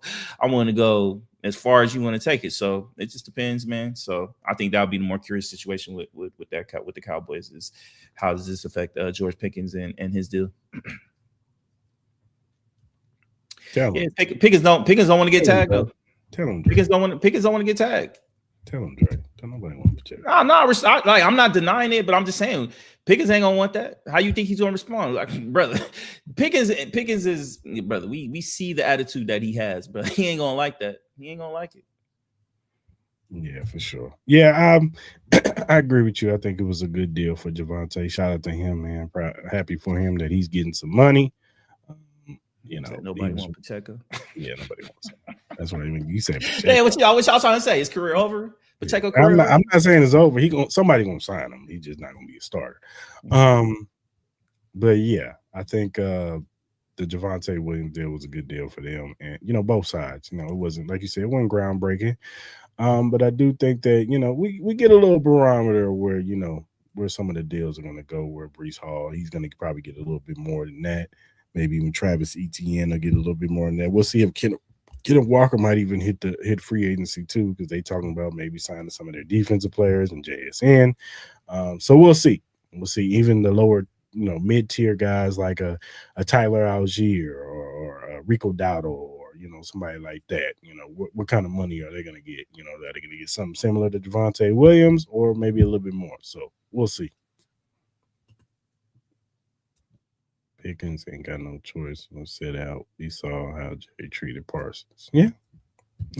Well, that's his choice. He could sit out and try to. That's his choice. He does have a choice. He could sit out and try to get a trade. You know what I mean? Now, whether that trade will happen, I don't know. That's on him. Obviously, we'll see. Yeah, for sure. All right, man. Let's switch off of sports real quick, man. There was a award show that happened called the BAFTA Awards. I think it's something towards movies or whatever. Yeah, I think it's like in I don't know if it's in like Britain or England or something like that. Yeah, I know Ryan Coogler, he got award for best screenplay for Sinners.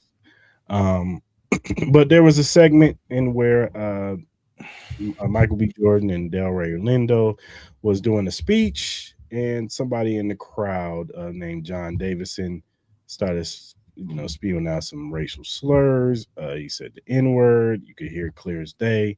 And they said he suffered from Tourette syndrome. Now, I'm not trying to downplay Tourette syndrome. You know what I'm saying? It has you firing off words, you know what I'm saying, and stuff that you have no control over. So I'm not going to downplay it. But what I will not accept is what Alan Cummins, the host, trying to say, like, have sympathy and not, not apologizing to, Michael B. Jordan, Delroy Lindo, any other black person in that room, and the black community as a whole. Also, what's damning is that this is pre-recorded. So they heard this while they were putting this out there. They could have edited this out. So this wouldn't be a controversy. But they decided to keep this in here. And now, The John Davison dude is probably going to go under scrutiny. Baffles is going to go under scrutiny because y'all decided to say, "Hey, I don't see nothing wrong with this." When you know damn well that this was going to spark off a controversy because you heard it clear as day, and of course it happened when the two black actors is on the stage giving a speech, so it made it awkward. So, look, this is a bad thing. It didn't look good. I watched the clip; it didn't look good at all. So I feel like the Baftas they need to pull out a personal apology to the whole black community for what happened. I'll let you have it, all. Look, John Davison, the gentleman that blurted out what he said. He did put out a statement. I'm gonna read it. I think it's just fair that we do that. He says, quote, "I wanted to thank BAFTA and everyone involved in the awards last night for their support and understanding and inviting me to attend the broadcast. I appreciated the announcement to the auditorium in advance of the recording, warning everyone that my tics are involuntary and are not a reflection of my personal beliefs. I was heartened by the round of applause that followed this announcement and felt welcomed and understood in an environment that would normally be impossible for me. In addition to the announcement by Alan Cumming, the BBC, and BAFTA, I can only add that I am and always have been deeply mortified if anyone considers my involuntary tics to be intentional or to carry any meaning. I was in attendance to celebrate the film of my life, I swear, which more than any film or TV documentary explains the origins, conditions, traits, and manifestations of Tourette syndrome. I have spent my life trying to support and empower the Tourette's community and to teach empathy, kindness, and understanding from others, and I will continue to do so. I choose to leave the auditorium early into the ceremony as I was aware of the distress my tics were causing." So that was his statement. Look, man, I'm gonna say this. I think, look, I'm not gonna sit here and act like I'm some expert on Tourette's syndrome or anything like that. I've been looking up, some things about Tourette's. I saw this young black lady who has some comments about it and stuff like that. And I get it. They're uncontrollable stuff, and I don't know if it's just like I don't know how it works, if it's like something you're thinking in your brain and you just can't stop from saying it type of situation, or it's just a randomness to what you say. I don't know. I'm not going to act like no expert to that. He does have a disability, and I think we do have to understand that and try to educate ourselves more on that, for people who aren't around people with Tourette's syndrome or anything like that. I think BAFTA and everybody a part of that organization, I think people do need to apologize to Michael B. Jordan and Delray Lindo for being in that moment, because one, it was a pre-recorded situation, and you chose not to bleep that out, even though you bleeped out a lot of other stuff, whether it's free Palestine or whatever, some of the other comments that other actors have made through that ceremony. So why couldn't you bleep that out? You know what I mean? It's just it's the picking and choosing for me with that situation. Like, you had two black gentlemen on there, and I get the perception of people not understanding Tourette's and looking at that and being like, well, he could have said anything else. Why say the N-word when there's two black men, there standing there? Why didn't you say that when there was a white man on the board? Like, you know what I mean? Like, it just seemed too convenient at the moment in time. But again, like, I'm sure this will help better understand people with Tourette's syndrome, because we all know what kind of seriousness that could be.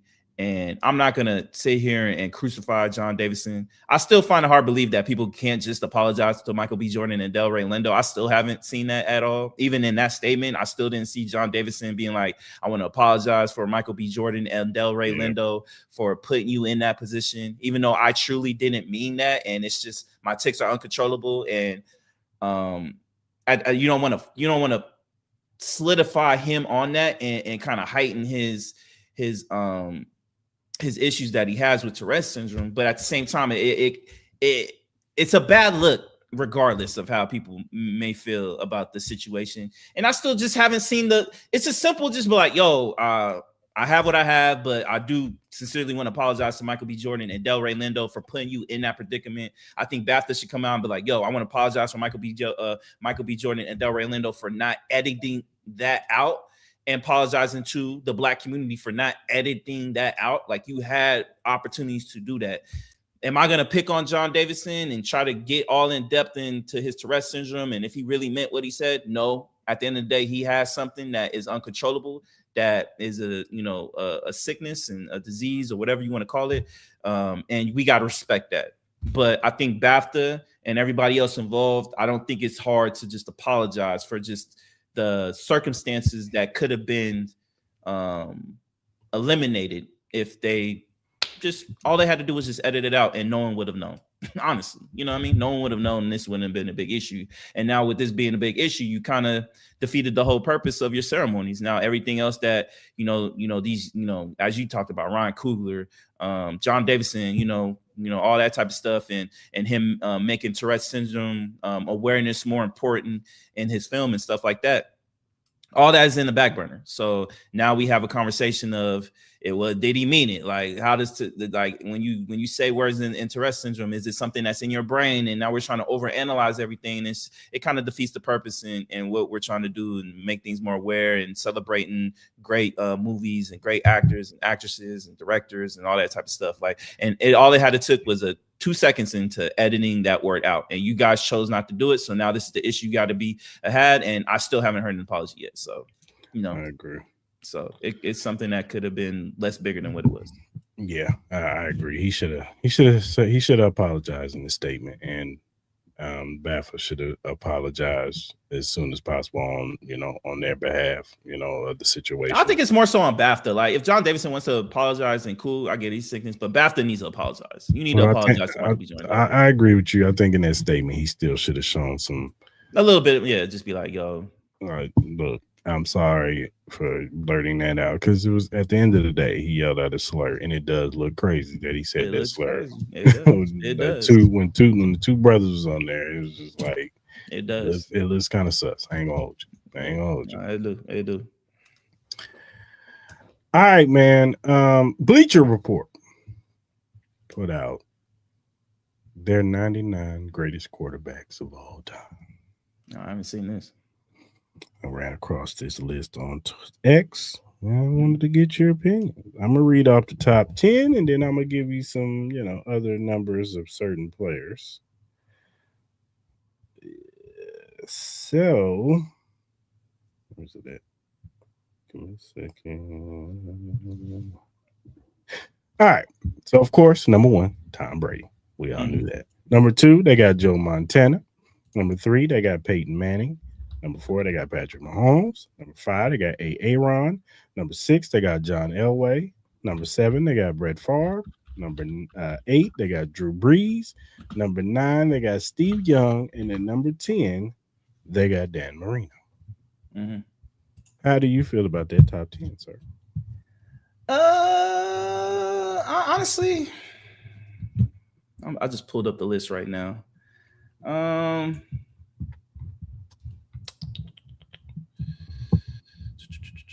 I'm honestly not mad at it. I'm not gonna really complain too much about it. I guess you might. Steve Young and Drew Brees could be an interesting conversation. I don't know. Yeah. Brett Favre being at 7. Would I have Steve Young ahead of Brett Favre? I don't know. I wouldn't, but I wouldn't. What about Drew Brees? Would you have Drew Brees ahead of Brett Favre? That's a conversation you got. I think that's a conversation. John Elway at 6. I'm not mad at John. Right? I'm not mad. Aaron Rodgers at 5. I'm not mad. Patrick Mahomes at 4. Get him off the fucking list. No, I'm just joking. I'm not mad. Peyton Manning. I think you could have a conversation about Peyton Manning and Patrick Mahomes. I think you could. I think you can too, because I think that Patrick Mahomes playoff is better. Yeah, like regular season. Okay, he put up the big numbers and the guiding numbers, but the thing about Peyton Manning was always in the playoffs, he didn't show up all the time. Yeah, and then honestly, he kind of started off the trend of just being able to, manipulate the offense right on the field. You know what I mean? He Mhm. kind of brought that to life in a sense. So I'm not mad at it. I think if Patrick Mahomes has another Super Bowl win, I think he leapfrogs Peyton Manning. Yeah. But right now I'm not mad. But I think you could have a serious conversation about Patrick Mahomes jumping Peyton Manning. John Montana and Tom Brady, I think that's perfect. I can't be mad. Tom Brady is the best. I don't think anybody even eclipses that. The only person I think has a shot is Patrick Mahomes, but I think it's going to be too tough for him. I think me personally, I think that conversation is done. But again, I think Patrick Mahomes still has a good 10 years left in his career. So we got to see what happens. He could have a second half run like Tom Brady did. So I don't want to like not deny him of that opportunity to not have that conversation and bring him up. But again, Tom Brady did beat Patrick Mahomes. So Twice. So I think Tom Brady solidified number one. I think he has the opportunity to be number two though. So yeah, he could definitely catch up to Joe. He could definitely catch up to Joe. The only thing about Joe just he won fold and he never lost the Super Bowl. Yeah, and like low key, like Drew Brees should have one more Super Bowl. With some of those teams that he had, he should have one more Super Bowl. If Drew Brees were to let's say that Rams game, they pass interference gets called, Drew Brees wins. Let's say they go on and win that Super Bowl, which I think is a high probability. Where would that rank them at? Would you put him above like Aaron Rodgers? Yes. That's always been the conversation, him and Aaron Rodgers. Yeah. Aaron should have won more. Yeah, he should have won more than one. He just probably should have like two or three. Because there was a lot of number one seeds that he had that he blew. You know what I mean? They lost a lot. I'm talking about getting smoked in the NFC Championship. Yeah, and they went 14 games, 13 games. Being like, how many years was he the number one seed in the NFC? Like 4 times, 5 times, something like that. And then he's 4-time MVP. Yeah, 4-time MVP. Yeah, 4-time MVP, 1 Super Bowl MVP, 10-time Pro Bowler, 4-time All-Pro, 1-time Bird Bell Award winner. Yeah. But some other names, they had Matthew Stafford at 20. They had Warren Moon at 21.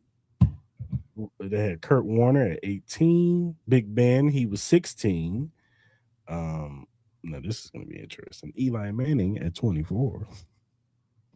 How is Eli Manning 24? Like, come on, dog. What are we on? Eli Manning was not nice. I would have Russell Wilson ahead of Eli Manning. He was 25. Yeah, I would have him ahead of Eli Manning. If Lamar Jackson can win a Super Bowl, I would have Lamar Jackson ahead. Is at 29. I would have him ahead of that's good. Like Josh Allen was 35. So they have Lamar Jackson ahead of Josh Allen. Yeah. Which I think it's because of MVPs. I think it's for the MVPs. I agree. I would take Phillip Rivers over Eli Manning. I think Phillip Rivers was 32. Yeah, I'm looking at the list right now. Donovan McNabb, 42. Cam Newton, 43. Steve McNair, he was 45. Mike Vick was 52. Andrew Luck was 55. Dak Prescott, 59. Joe Burrow, 66. Jalen Hurts, I think that's 75. And Justin Herbert is 93.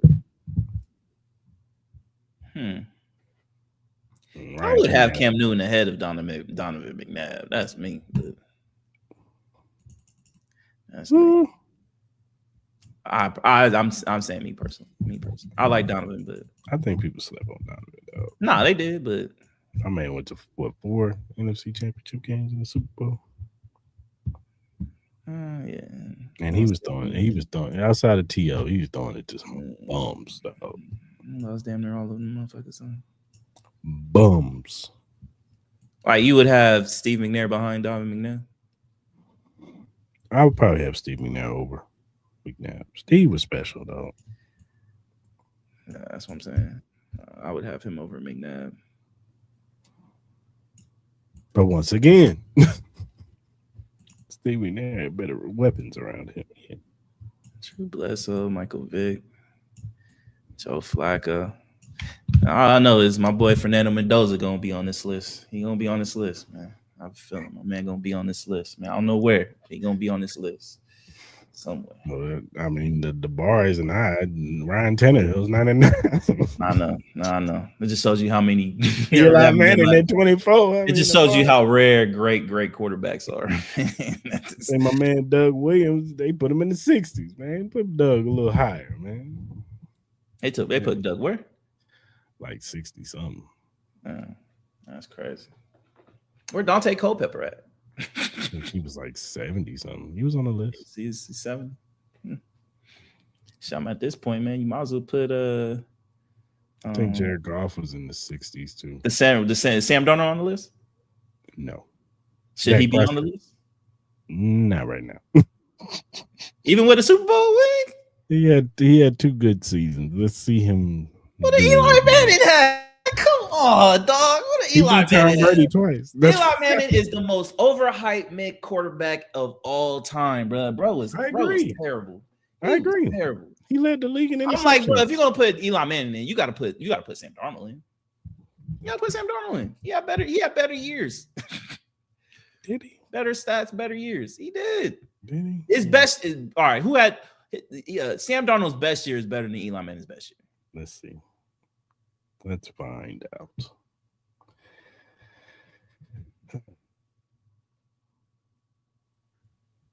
So Eli's best year. Damn.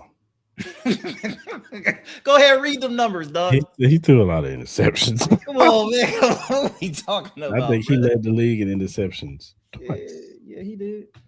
I think Sam Darnold has too. So yeah, because he threw for 4,933 yards, 29 touchdowns 1 year. This is probably his best year, and 16 interceptions, which is, whatever. What was Sam Darnold's best year? Hold on. Then, but he had 3 years where he had the most interceptions. 20, 25, and 27. Shit. Oh, let's look at Sam Darnold, man. You look disgusted reading those numbers, dog. Bro, a quarterback today throwing 27 picks, bro, you wouldn't even make it next year. That defense saved his career. It's called a spade. Reality is that his last 2 seasons was better than anything Eli Manning did. Oh, and read the numbers. He had 4,319 yards, 35 touchdowns, and 12 interceptions with the Vikings. And then he had 4,048 yards, 25 touchdowns, 14 interceptions with the Seattle Seahawks. Now, before that, it was kind of mid. It was like his rookie year, he had 28, 65, 17, and 15. Mm-hmm. His second year, he had 3,024, 19 touchdowns, and 13 interceptions. And then I think he got hurt. Yeah. But he never had has he ever had over 20 interceptions? No. All right. All right. Come on, man. No. Come on, dog. I'm taking Sam Darnold over Eli Manning. You put Sam Darnold on that New York Giants team, I'm telling you, you put this iteration of Sam Darnold on that New York Giants team. Come on, man. His last 2 seasons is better than what Eli has ever done. Yeah, man. And he has a Super Bowl ring. But at the end of the day, Eli got 2 over Tom Brady. That's the only reason why he has any relevance is because that defense won him the Super Bowls, and they both came against Tom Brady. Let's say he beat Joe Flacco. Let's say he beat Kurt Warner. Are we having the same conversation about Eli Manning? Who disrespect Kurt Warner like that? Nah, I'm just saying. Kurt was on the list. Kurt was 18 on the list, dog. Nah, Kurt is amazing. Yeah, but Eli Manning, look, I'm not mad at him being in the top 100. You just can't tell me he's top 50. He's not top 50, bro. I'm sorry, he's not. 24. He's not. I agree with you. He's not 24. That last name is carrying him a lot. He should be in like the 60s or 70s. He should be. I think he should be like in the 80s. He's mid.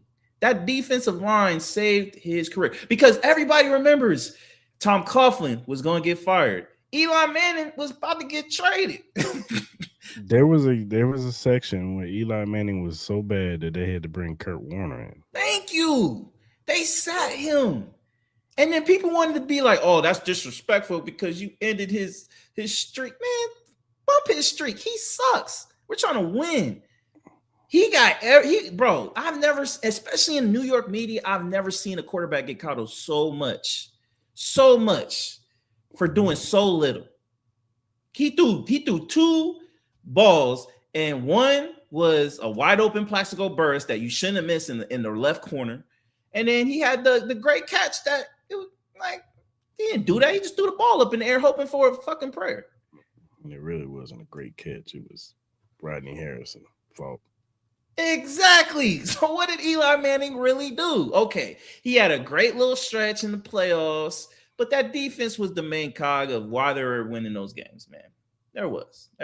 I'm sure he had a couple good. I'm sure there was some good games in there where he sprinkled where he looked really good. But consistently, bro, Eli Manning is the most overrated quarterback in history, bro. I agree. Funny dude. I love him and his interaction with him and his brother, but he ain't no first ballot Hall of Famer. But they gonna make him a first ballot. No, he's not. They already missed that. He already missed that one. Nah, well, I don't know. He's over. He might get in on the next one. I don't know. I'm sure he'll get in. It's what it is. All right, man. You want to do a mock draft? Bump it. I wasn't prepared, but let's do it. Oh, I thought you put it on the thing. I didn't, but I'm with it. I can do it. Let's go. We can do it together. Let's go, baby. Because I wasn't even prepared for no mock. I wasn't prepared. I didn't put my draft on there. Did I put my draft on there? I didn't put my draft. Because I didn't. I thought we were gonna wait for that. What the hell is this? Who did this? What? Do what? I don't remember doing this. What are you talking about?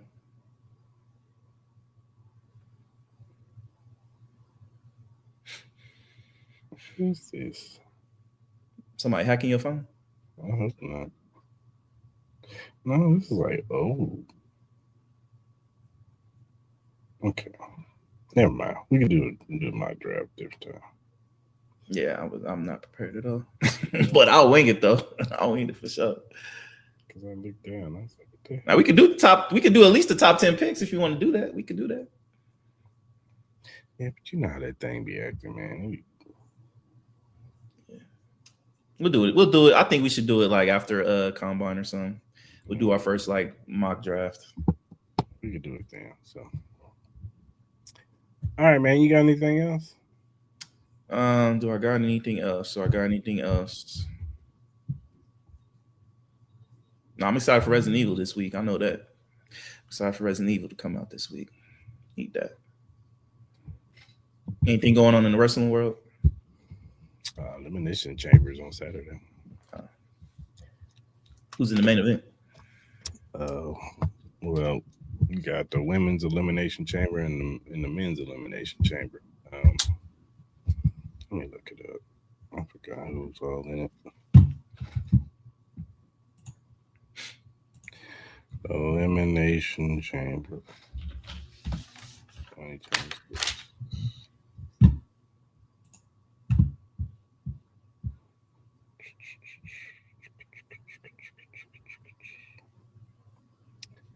Yeah, and the women's, now there is one more match for both sides. I think one tonight, one on Friday, or both of them are tonight. But right now in the men's is Randy Orton, LA Knight, Cody Rhodes, Javon Evans, and Trick Williams are in the elimination chamber. And then it'll be one more. I think it's Bronson Reed, Jay Uso. I forgot the third person. Mm-hmm. But I think Bronson Reed ends up in. I don't think Jay Uso ends up in there unless they want to do Jay Uso's entrance for like 30 minutes. Piss everybody off. Everybody tired of that entrance, huh? They are. Even the crowd, you could tell it's not as energetic as it used to be. Mm. And then the women, yeah, Tiffany Stratton, Rhea Ripley, Alexa Bliss, Asuka, and Kiana James. And then I forgot the last man. I think it's Raquel. Who else is in that match? I forgot who. But they face each other tonight. I think Raquel gets in person. Oh, Io Sky. Is Raquel Io Sky? And I forgot the other person. But I think Raquel gets in somehow. Regardless, I think the men's. I really don't want Cody Rhodes to win that match. I really don't. I'd rather have Randy win it. Randy Orton? Mm-hmm. He ain't got a big win in a long time. I'm tired of Cody, man. Why you tired of Cody, man? What's wrong with Cody? Him always got to be in the title picture. He don't need to win a belt. Let him have a feud somewhere else. I am happy that Javon Evans and Trick Williams is in there though. I think Rhea Ripley's gonna win the women's. I think they want Rhea Ripley versus Jade Cargill at WrestleMania since Bianca's hurt. Mm. She's just got her surgery on her finger, so she ain't coming back no time soon. And she showed it on her IG story. That shit look nasty. Oh, for real? Was it like dislocated or something? Yeah, some nerve damage. And she showed like how they opened it up. It was all cut down the middle, and then they got stitches on it. So now she's rehabbing. I think the rehab's like 6 months. So we'll see, brother. But yeah, I think they want Rhea Ripley versus Jade Cargill because I don't want to see Tiffany Stratton. Jade, we've done them matches way too many times, and they weren't the best matches. Yeah. At least Rhea Ripley can carry it a little bit more. Yeah. And then you got Becky Lynch and AJ Lee, and for the IC belt, you got CM Punk versus Finn Balor for the world title. We all know Finn ain't winning that because they want Roman Reigns and CM Punk. They already advertising it, so. Oh, for WrestleMania? Yeah. They already had that big promo they had against each other, so they're not about to add Finn Balor to the match or have Finn Balor versus Roman Reigns. Yeah. Not like Finn Balor, but he's not title contender. He's not world champion worthy right now. Mm-hmm. Maybe once he breaks away from Judgment Day, we have a conversation next year. But I think they're gonna steer him towards him and Dominic Mysterio having IC belt on the line after he breaks off of Judgment Day and he becomes a babyface again. I feel so. But wrestling's kind of black right now. You think it's in a bad place? You think it's in a bad place right now? On the WWE side, it's kind of black. AEW's thriving right now. They doing their thing. Got some good storylines and everything. But WWE, Triple H always talking about he's going to change the game, and then he does the same. Change the game, huh? It's a new era of wrestling. Roman Reigns, CM Punk. That's a new era, brother. I thought he was supposed to be the savior of the WWE. I don't know. His booking has been terrible since he went to the main roster. When he was at NXT Black Gold, man, he's putting up 35 every night. Yeah, I don't know. Maybe he lost his lust. Now he putting up 21 some nights, 6. And then they got this mysterious box that's supposed to get revealed at Elimination Chamber, and people are trying to speculate who's in the box. I think it's gonna be Brock Lesnar coming out. They ready the box. It's gonna be, it's like this box got delivered last Monday, and it's like don't open until Elimination Chamber. Oh, like somebody's supposed to be in there or something? Yeah, so I don't know. It's supposed to be some new person or somebody current who has been around in a long time. I don't know. Everybody's speculating who it is. If it's underwhelming, boy, they gonna boo the shit out of Triple H. It is not gonna be pretty for that man. All right, man. Who gets your flowers of the week? Flowers of the week. I want to shout out to the USA men's hockey team. They won the first goals since Miracle on Ice. Congratulations to them. They beat Canada. And also give flowers to Claressa Shields on a great fight. Also got to give it to Ryan Garcia. Great fight for them. Who else? I feel like there's one more, but I can't think off the top of my dome. No, that's it. That's all I got. Yeah, I'm with you with the USA hockey team. Shout out to them. They brought home gold. Shout out to the women, too. They brought home gold, too. Yeah. Mm-hmm. And then I'm going to go ahead and give flowers again to Ryan Coogler, man, for getting the BAFTA for best screenplay for Sinners, man. Like you said, man, that got overshadowed by the whole controversy situation with the slur and all that. But over here, we're going to show flowers where they deserve, man. So shout out to Ryan Coogler, man. Mm-hmm.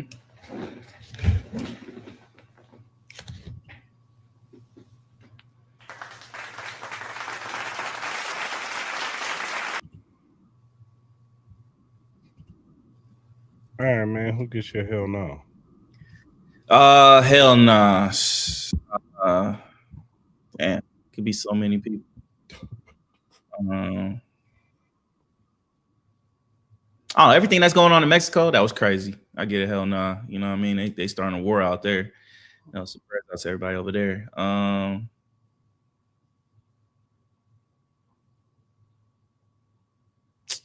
don't know, man. I don't know. I ain't really got nothing, man. I ain't got nothing.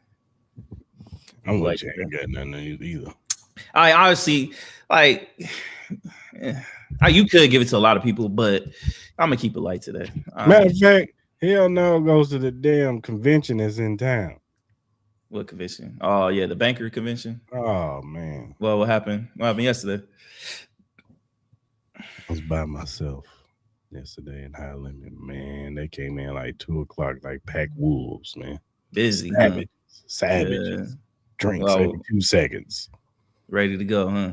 Oh God, this one dude. I don't know if he was in charge. He's getting on my nerves. What was he doing?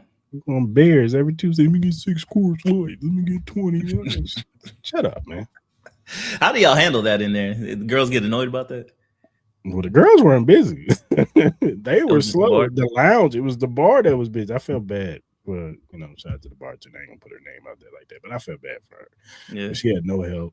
The bar back called out, and they didn't get no replacement for him. And then all the other bars was busy, yours included, because everybody had events. Yeah, we got buyouts we got buyouts today and tomorrow. Yeah, y'all had a buyout. Lift Bar had 2 buyouts, one at 4 or one at 1, and then one at 6. Lobby had a buyout. Like it'll be like that all week. It was ridiculous. They here till what, Thursday, Wednesday, Thursday, something like that. I don't know. I want them to leave. I want them to leave the first 2 minutes they was there. Bro, like honestly, like convention that came like 2 weeks ago when it was like really busy. A lot of those guys said they were coming back for this one, so I was like, I ain't surprised. Remember, the same dude I was talking about. I'm putting glasses there. He was like, "No, the more people are coming, Chris. So you be ready. It's gonna get busy as shit." I'm like, "Fuck you." Man. He told you that? Yeah. He seemed cool though. He was trying to uplift you though. I ain't asked for your commentary, man. Yeah, I think this is the last big one for a little bit. I think. That Frisco came, man. He was yelling at me half time, man. You gotta wait. Maybe yeah. Because the only thing is like obviously, we appreciate all the convention business and all that. We appreciate that, but there's a sense of decorum that I think needs to be said. Like, be patient when you guys know you guys are overrunning the room. Be patient. You know what I mean? Like things, especially like.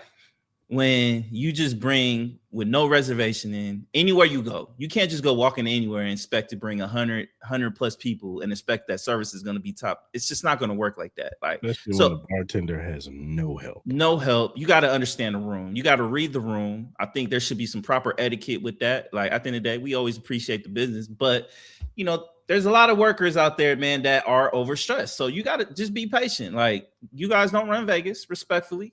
Respect the room, respect what's going on, and everything will work out for the best. Like you just gotta understand, like there's certain situations where you just gotta be a little bit more patient than other times. So read the room. That's all my advice for that. But we do appreciate y'all. One thing I can't stand is that when they try to get that eye contact with me, and it's like if I can they forcing that, yeah, looking at you like. Nah, like my only thing with people like that is just the attitudiness and just the making it like acting like you can just do whatever you want in certain lounges and stuff. Like it just don't work like that. Like you gotta like be respectable to the workers. Like I get it, y'all have your meetings that you guys didn't book any reservations for, or you got 50 people that you want to have like a happy hour for that you didn't book anything for. Like you gotta understand when workers are put in that predicament and they're being stressed to that capacity, like at least be nice, at least be courteous, at least be understanding. Don't be demanding. Like read the room. Decorum, man. Read the room. Like it's not hard. Read the room. Like we're all grown adults. Like read the room. Don't be disrespectful, because that's when I have problems. That's when I be getting attitudes, and I don't let that fly. So shout out to y'all though. Shout out to y'all. Hopefully y'all y'all got that privilege. You know that. Nah, it don't work like that. It don't work like that. Just because you a VP in Austin, Texas, I don't pull no weight in Las Vegas, brother. Just be respectful to the workers, and if you're respectful and you're nice, like we'll do whatever we can to make your stay as best as we can. But when it starts getting disrespectful, that's when I got problems, especially when no one's doing anything wrong to you. So that's my hell no of the week. How about that? Be nice, be courteous to these workers. Yeah, Mike Dana gone, boy. Who? Our defensive end. Oh, why you said that? Because Kansas City Chiefs put out 2-time Super Bowl champion. Thanks for everything, Mike Dana. Oh yeah, no. Peace. Y'all didn't like him. Y'all didn't vibe with him. He's nice, he getting older, man. Outdated. Yeah. Well, I think. And he saves like $8 million against the cap, so I think they starting to start slowly start trimming that fat. Javontae Taylor might be next. I already saw that. Javontae Taylor, man, he better be up out of here. So we'll see. Y'all gonna have a new looking team next year. Hell yeah.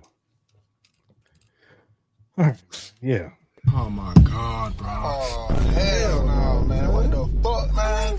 Get your ass on, boy. You get your goddamn ugly ass.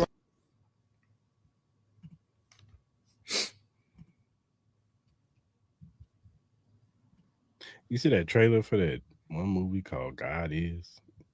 Nah, what's that about?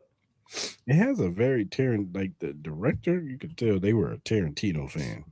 It has like Tarantino vibes. I think a black woman did the screenplay and everything, but just it's about these two sisters, they're twins, and they find out that their mother's still alive, which is Vivica Fox, and what's his name, Sterling K. Brown was their dad, and he burned her alive.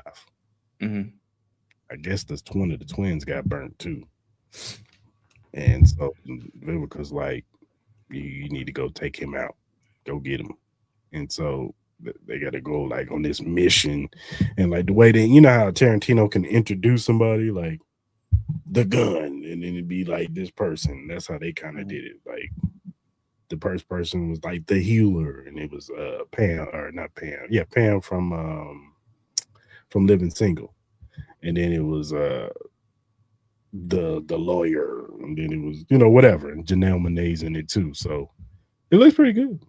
Just check it out. Check out the trailer. Like Netflix or something, or is it like an actual movie that's coming up? It's a movie. It's a big budget movie.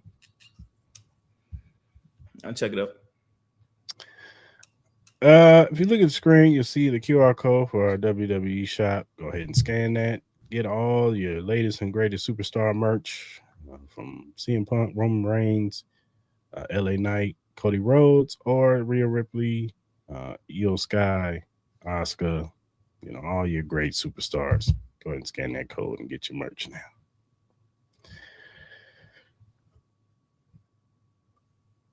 And whatever streaming platform if you want to donate to the Cris Lamar podcast, you can donate to our Cash App, $ Cris Lamar podcast. We'll appreciate whatever you want to donate.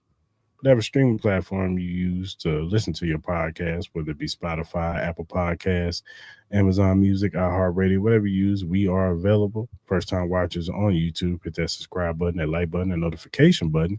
So when we go live on Mondays at 10 a.m. Pacific Standard Time and Wednesday 9-ish p.m. Pacific Standard Time, you can jump in the live. You can talk about these topics, give us your opinion. Mark was in here earlier. Shout out to Dre. He came in here earlier too.